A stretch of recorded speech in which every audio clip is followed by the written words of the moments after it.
오늘은 폴 틸리의 상관관계 방식에 근거한 설교에 관해서 나누어 보도록 하겠습니다. 대개 우리가 이런 설교 방식에 익숙해 있기 때문에 그게 잘못이 되어 있는 줄을 모릅니다.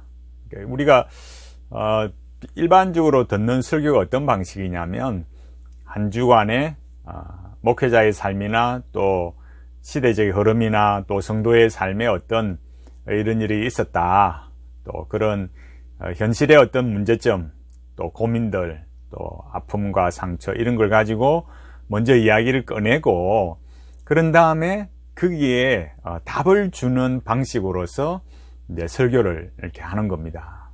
그러니까 뭐 요즘 우리 삶에 여러 일들이 있지 않습니까? 그런 일들을 설교 시작에 먼저 말하고 그런 다음에 성경의 본문에 이런 거 있다 이렇게 말하는 거죠. 이런 방식을 하게 된 그 근본적인 기초가 바로 폴 틸리에 근거하고 있습니다. 그 폴 틸리의 상관관계 방식이라는 겁니다. 상관관계 방식이라는 게 뭐냐면 이런 폴 틸리의 어떤 신학적인 근본적인 방식에 있는데, 그 틸리는 신학이라는 것이 뭐냐면 두 가지 요구에 봉사해야 된다 이렇게 봤습니다. 그 두 가지가 뭐냐면 첫째는 이 기독교의 진리를 진술해야 되고, 두 번째는 이 진리를 새로운 세대마다 새롭게 해석해 줘야 된다 이렇게 말했어요. 그러니까 이것은 인간의 이런 실존적 상황에서 또 세계의 어떤 문제, 존재, 역사 이런 일들에 관해서 응답해 주는 신학, 설교 이런 게 돼야 된다라는 겁니다. 그래서 우리가 이렇게 말하면 뭐 이렇게 좀 신학적인 내용 같지만 실제적으로 굉장히 중요한 문제를 가지고 있습니다. 예를 들면 이제 중요한 그 내용 중에 하나가 이런 방식으로 설교를 하는 거죠. 제가 자료를 가져보면 예를 들면 이런 게 있는 거예요. 그 책 중에 그 티파니 필드가 쓴 터치라는 책이 있습니다.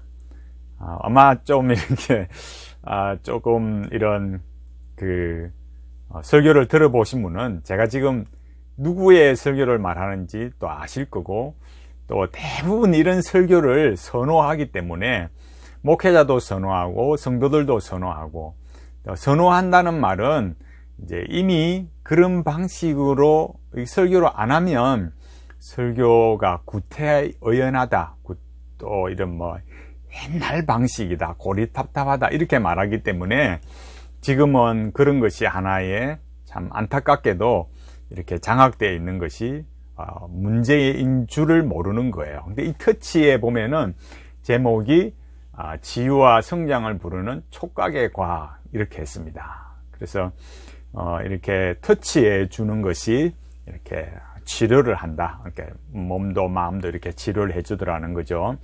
그래서 이렇게 설교를 시작할 때 티파니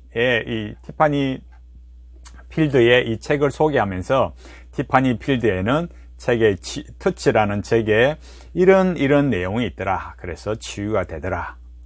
그런데 보니까 성경에도 보니까 예수님이 이렇게 터치하셨더라. 그래서 예수님이 이렇게 터치를 해줘서 그 사람이 치유가 되고 변화가 되었다. 이렇게 말하는 거예요. 이런 것이 상관관계 방식이라는 겁니다. 그러면 여러분 잘 생각해 보십시오.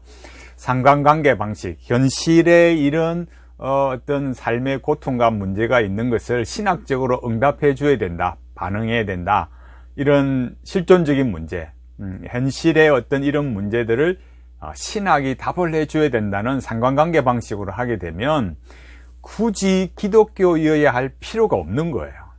그러니까 티파니 필드의 이런 터치, 이렇게 터치해 주니까 그런데 치유가 일어나고, 그리고 보니까 성경에도 예수님이 이렇게 터치해 주셨더라. 그래서 변화가 일어났다. 그러면 그 터치라는 주제로 이렇게 시작했으니까 그 반드시 예수님만 이렇게 터치를 해줬을까요? 그럼 타종교에는 그런 터치가 없습니까? 그럼 타종교에도 그렇게 해가지고 터치가 일어나고 변화가 일어나면 그럼 굳이 기독교일 필요가 없잖아요. 이게 굉장히 중요한 겁니다. 그리고 폴 틸리가 실제로 나중에 자기가 일본의 선부교를 만나면서 선불교에서 자기의 이런 마음의 결국 그 궁극적 관심이라는 거기에 자기의 그 종결점을, 그 방향성을, 내용을 거기서 찾은 거죠. 그러니까 상관관계 방식으로 하니까 굳이 기독교가 아니라도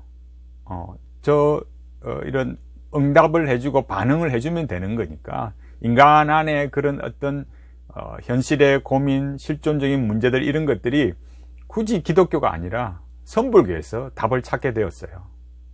그러니까 이런 방식이 위험하다는 겁니다. 그래서 여러분 설교 중에 보시면 목사님들이 설교를 딱 시작할 때 일반적인 이런 현실의 내용들, 또 책을 한 권 읽고 책을 이렇게 보면서 이런 내용이 있더라라고 시작하면서 성경으로 접근하는 것이 위험하다는 겁니다. 우리가 뭐 이렇게 이야기를 하면서 어떤 설교의 어떤 내용으로 어떤 접근하기 위해서 말할 수는 있습니다. 뭐 그게 100% 잘못되었다 이렇게 말할 수가 없기 때문에 이게 참 혼란이 있어요. 이게 참 판단하기 어려운 거죠. 그러나 가르치는 사람이나 듣는 사람이나 그런 방식을 고수하게 되면, 또 틸리의 그런 상관관계 방식의 설교를 알면서 접근한다는 것은 더욱더 위험합니다.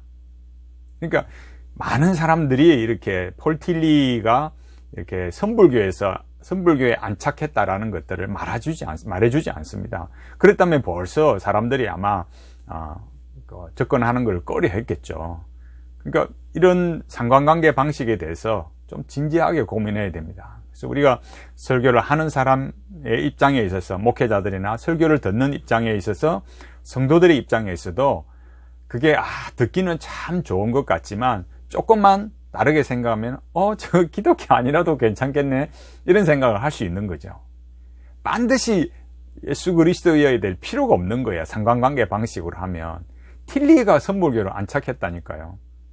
그러니까 우리가 설교를 하는 방식에 있어서도 올바르게 가려면 그런 상관관계 방식으로 갈 것이 아니라 먼저 하나님이 우리에게 뭐라 말씀하셨는가, 하나님의 계명, 하나님의 규범으로 시작을 해야 하나님 앞에 우리의 나아가는 방향이나 삶도 성경적으로 올바르게 될 수 있습니다. 참 힘든 일입니다. 우리는 너무 익숙해 있기 때문에 이런 점들에 대해서 하나씩 우리가 좀 더 점검하고 신앙의 바른 길을 갈 수 있기를 바라겠습니다.